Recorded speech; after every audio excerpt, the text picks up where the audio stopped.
What a thriller, what a run chase. শেষ ওভারে যখন জাকের আলী অনিক এবং শেখ মাহাদি পরপর আউট হয়ে গেল, তখন আসলে মুশফিক আর মাহমুদুল্লাহ রিয়াদের কথা মনে পড়ে যাচ্ছিল।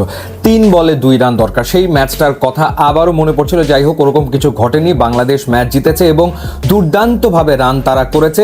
চ্যাম্পিয়ন টিমের মতো ক্রিকেট খেলেছে সুপার 4-এর প্রথম ম্যাচে শ্রীলঙ্কার বিপক্ষে। সাইফ হাসান, এই প্রশ্নটা আসলে কমন পড়েনি শ্রীলঙ্কানদের ডেফিনেটলি, এবং ওপেনিংয়ে নেমে সাইফ হাসান যে ইনিংসটা খেলেছেন সেটা এক কথায় অসাধারণ। আফগানিস্তানের বিপক্ষে সাইফ হাসান 28 বলে 30 রানের একটা ইনিংস খেলেছিলেন, 2টো 4 মেরেছিলেন, একটা 6 মেরেছিলেন, কিন্তু তিনি কিছুটা শেকি ছিলেন, কিছুটা নার্ভাস ছিলেন এবং মনে হচ্ছিল যে সাইফ হাসানকে আসলে আফগানিস্তানের বিপক্ষে ব্যাটিংয়ে পাঠানো হয়েছে পিঞ্চ হিটার হিসেবে ফ্রি লাইসেন্স দিয়ে। কিন্তু আজকে প্রপার ওপেনারের মতো সাইফ হাসান ব্যাটিং করেছেন। 45 বলে 61 রানের ইনিংস খেলেছেন, যেখানে 2টো 4 এবং 4টা ছক্কা তিনি হাঁকিয়েছেন। আফগানিস্তানের বিপক্ষেও পাওয়ার প্লেতে বাংলাদেশ 59 রান তুলেছিল, যেখানে সাইফ হাসানের একটা বড় ভূমিকা ছিল এবং এদিনও আসলে শ্রীলঙ্কার বিপক্ষে বাংলাদেশ পাওয়ার প্লেতে 59 রান তুলেছে এবং অবশ্যই সেটা সাইফ হাসানের অবদানের কারণেই। কারণ প্রথম ওভারে যথারীতি বলছি, কারণ আগের দিনেও শ্রীলঙ্কার বিপক্ষে প্রথম ওভারে আউট হয়ে গিয়েছিলেন তানজিদ হাসান তামিম। এই দিনও তাই হয়েছে, তুষারের বলে তিনি 0 রানে ফিরে গেছেন। এরপর লিটন দাস এবং সাইফ হাসান মিলে একটা পার্টনারশিপ গড়েছেন। লিটন দাস আনফরচুনেটলি 16 বলে 23 রান করে আউট হয়েছেন, এবং আরো একটা সুইপ শট খেলতে গিয়ে মুশফিককে আমরা বহুবার দেখেছি সুইপ শট খেলতে গিয়ে তিনি আউট হয়েছেন। সুইপ শট তার স্কোরিং শট ছিল এবং লিটনের ক্ষেত্রে ইদানিং আমরা দেখছি যে প্রচুর সুইপ শট তিনি খেলতে যাচ্ছেন এবং আউটও তিনি কিন্তু আসলে হচ্ছেন। এরপর তাওহিদ হৃদয়ের যে ইনিংসটা, সেটা এক কথায় অসাধারণ ইনিংস। তাকে নিয়ে অনেক রকমের ডাউট ছিল। তার লাস্ট যে ইনিংসগুলো ছিল 30+ বা 20+, সেই ইনিংসগুলো T20 সুলভ আসলে হচ্ছিল না। এদিন তিনি যে ইনিংসটা খেলেছেন এটা একটা perfect classical T20 innings. Saif হাসানের সাথে যখন তিনি জুটি বাঁধেন, তখন প্রথম 12-13 বলে তিনি শুধু সিঙ্গেল নিয়ে স্ট্রাইক রোটেট করে গেছেন এবং ওই সময় সাইফ হাসান যেহেতু তিনি হিট করছিলেন, মারছিলেন, সুতরাং তাওহিদ হৃদয় চেষ্টা করে গেছেন যতটা সম্ভব আসলে স্ট্রাইক দেওয়া যায়।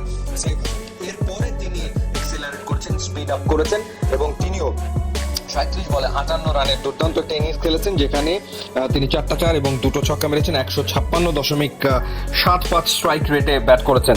সো মূলত এই দুটো ইনিংসেই রান তারাটা মোটামুটি এত সহজ হয়ে গেছে, একেবারে বলা যায় যে শুরু থেকে শেষ পর্যন্ত কখনোই আসলে বাংলাদেশ আস্কিং রান রেটটাকে উপরে উঠতে দেয়নি। 169 রান তারা করা শ্রীলঙ্কার এগেনস্টে, সেটা ডেফিনেটলি চারটিখানি কথা না, যেহেতু তাদের দুজন দুর্দান্ত ফাস্ট বোলার রয়েছে, চামিরা এবং নোমান তুষারা। এবং আমরা আগের ম্যাচে দেখেছি যে নোমান তুষার আফগানিস্তানের এগেনস্টে কিরকম বল করেছেন, 4-4টা উইকেট নিয়েছেন, 18 রান খরচা। এরপর ছিলেন হাসারাঙ্গা, সবচেয়ে বড় হচ্ছে হাসারাঙ্গাকে দারুণভাবে মোকাবেলা করেছে বাংলাদেশ। 2টো উইকেট হাসারাঙ্গা নিয়েছেন, এর ভিতর সাইফ হাসান আসলে একেবারে শেষ বলে উইকেটটা দিয়েছেন। ওই উইকেটটা তিনি হাসারাঙ্গাকে না দিলেই পারতেন।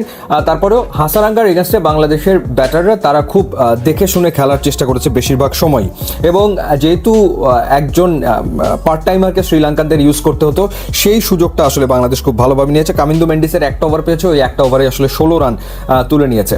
এর আগে যদি বোলিংয়ের কথা বলি, তাহলে ডেফিনেটলি মুস্তাফিজের কথা বলতে হবে। ম্যাজিক্যাল মুস্তাফিজ 4 ওভার বল করে 20 রানে 3 উইকেট, আফগানিস্তানের সাথে 3 উইকেট, এই ম্যাচেও 3 উইকেট। এবং শেখ মাহাদির ইনক্লুশনটাও ডেফিনেটলি খুবই ভালো ছিল। তিনি যে 2টো উইকেট নিয়েছেন সেটাও দারুণ ছিল। বাংলাদেশ 3জন ফাস্ট বোলার নিয়ে খেলেছে, বাট আমার মনে হয় যে 3জন স্পিনার নিয়ে খেললে ভালো হতো। এবং শরীফ 49 রান দিয়েছেন, খুবই এক্সপেন্সিভ ছিলেন তিনি। তাসকিনও কিছুটা এক্সপেন্সিভ ছিলেন। নাসুম আহমেদ আগের দিন ভালো বল করলে এদিন 4 ওভারে 36 রানে কোনো উইকেট নিতে পারেননি। সব মিলিয়ে বাংলাদেশ এক্স্যাক্ট 5 জন বোলারই আসলে ইউজ করেছে। যাই হোক, শ্রীলঙ্কার বিপক্ষে দুর্দান্ত জয় এবং সাইফ হাসান, তাওহিদ হৃদয় অসাধারণ ইনিংস খেলেছেন।